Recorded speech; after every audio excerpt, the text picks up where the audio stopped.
Welcome back to the Chord by Chord series. Today we're tackling the supertonic chord, the 2 chord, and we're starting with its most common form, first inversion, or 2/6. What you just heard, the progression 1, 2/6, 5, 1, is one of the most common contexts that you'll find the 2/6 chord. Watch how these chords connect. The bass moves 1, 4, 5, 1, the soprano moves 3, 4, 2, 1, the alto moves 1, 2, 7, 1, and the tenor moves 5, 6, 5, 3.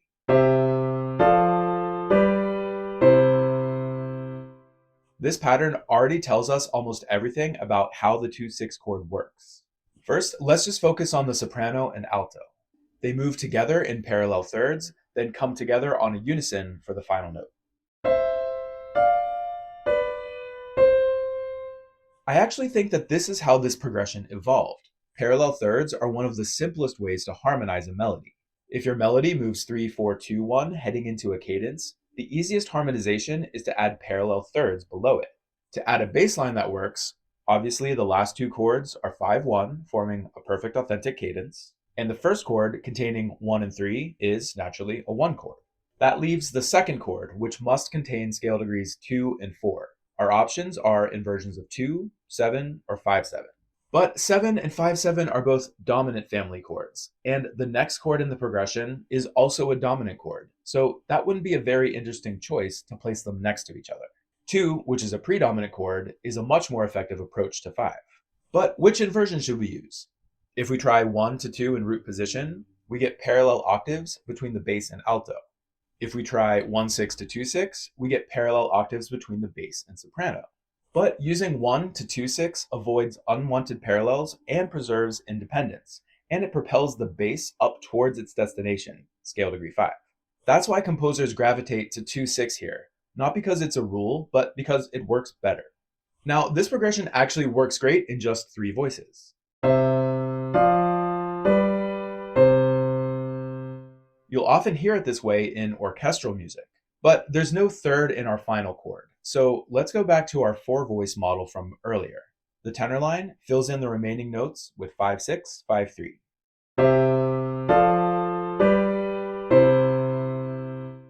But be careful, this time the upper voices can't just be in any order. When moving from 1 to 2/6, all the upper voices move up by step. This only works when the root is above the fifth of the chord, creating parallel fourths between the alto and tenor. If we swap those voices, like this,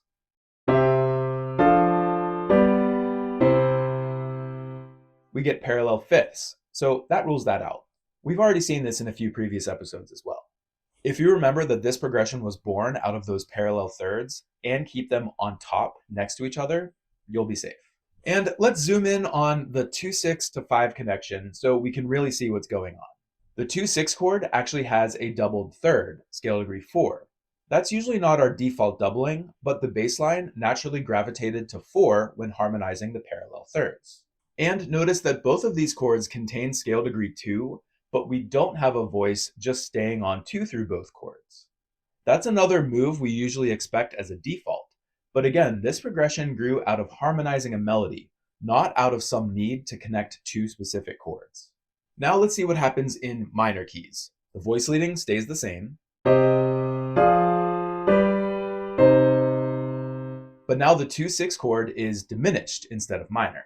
And that sheds even more light on its behavior. Diminished chords rarely appear in root position because that would place a tritone against the bass.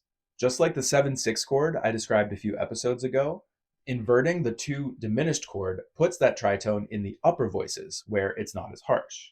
Also, notice that the default doubling always has the voice on scale degree 6 step down to 5. Why not have 6 step up to 7 and arrange the voices something like this?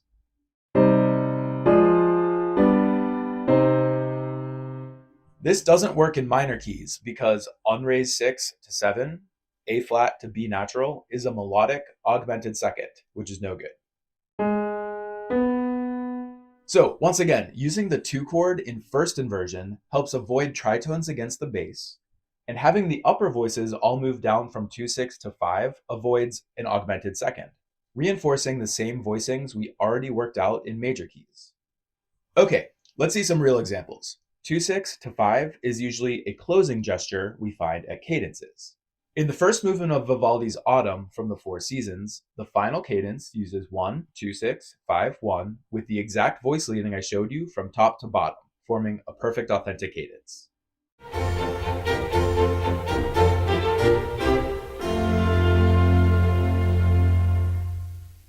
Notice that the violins are moving together in parallel thirds the whole time, even before the final bar. Listen again and pay attention to how those thirds really shape the whole thing.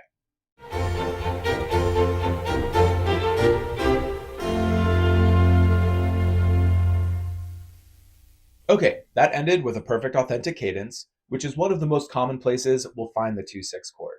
We also see it at half cadences moving from 2/6 to 5 without the final 1 chord. We saw that in the last video in Bach's chorale number 281. The second phrase ends 1, 2/6, 5. Same voice leading, same voice order, but this time in a minor key.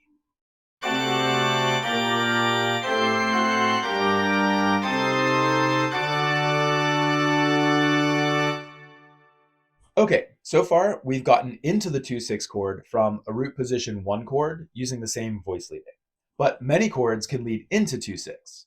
And watch this. We can keep our parallel thirds intact, but change the bass and tenor's starting notes both to scale degree 6.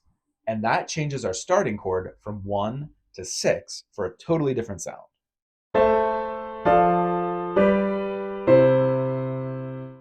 This is another very common way to get into the 2/6 chord. And the counterpoint here is even cooler. The bass line is actually a mirror of the melody. The top lines step up and then leap down a third, while the bass starts with a leap down a third and then steps up. That's pretty clever. Check it out at the end of Mozart's Symphony number 27 in G major. At the final cadence of the entire symphony, there's the progression 1, 6, 2, 6, 5. Then he immediately repeats it, this time starting on 1/6 chord, before bringing everyone to a unison scale degree 1. Then the strings arpeggiate the 1 chord until the end.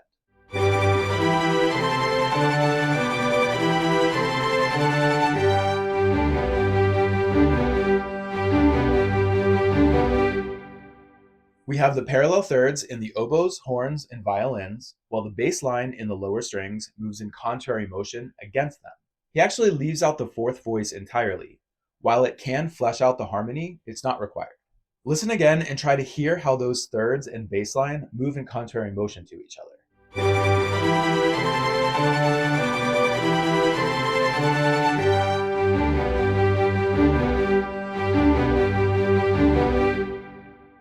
Okay, one more twist, and it involves even more parallel thirds. Instead of moving directly from 2/6 to 5, we can put a 1/6/4 chord, the cadential 6/4, in between the two. As always, when moving between two chords whose roots are a step apart, like 2 and 1, make sure the root is above the fifth so they form parallel fourths and not parallel fifths. And as we saw in the cadential 6/4 episode, when moving from 1/6/4 to 5, the bass usually leaps down an octave from the higher 5 to the lower 5, a little stylistic excitement. We'll often find these three chords as part of a larger 5-chord progression: 1/6, 2/6, 1/6/4, 5, 1. And it features a full run of descending stepwise parallel thirds.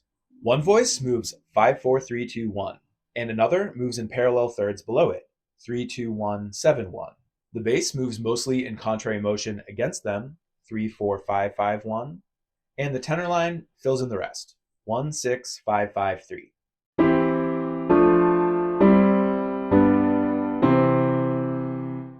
This is brilliant counterpoint.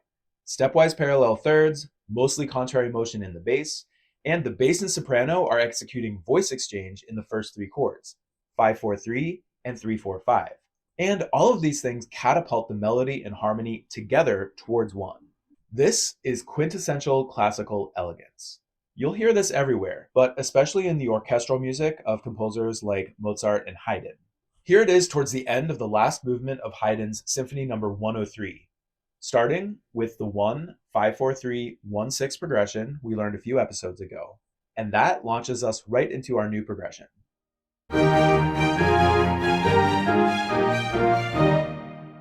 Here, the string of parallel thirds is in the upper woodwinds, brass, and violins, while the bassoons and lower strings play the bass line.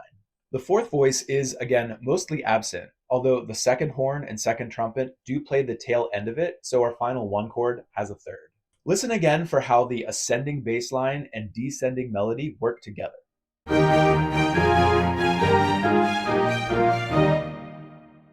So that's what the 2/6 chord is all about. The 2 chord itself is minor in major keys and diminished in minor keys. It's more common in first inversion, which is what we saw today. But composers also use root position 2, which will get its own episode soon.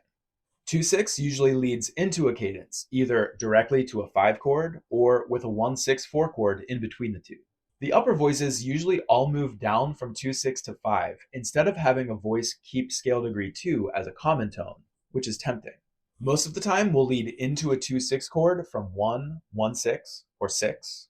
And all of these progressions are all about parallel thirds in the melody and a bass line that moves in contrary motion against them. So now that you've heard how the 2/6 chord works and all these little details that guide us to use a specific voicing, there's something exciting I want to show you about what's coming next.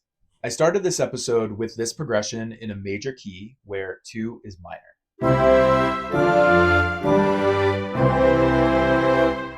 Straightforward, predictable. Then in a minor key, things get darker when 2 becomes diminished.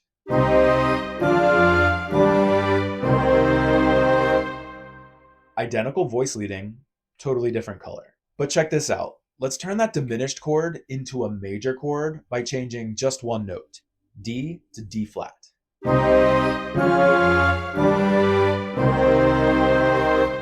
That sound, dark, noble, and unmistakable, is the Neapolitan chord, a favorite dramatic tool of composers from the Baroque to the Romantic.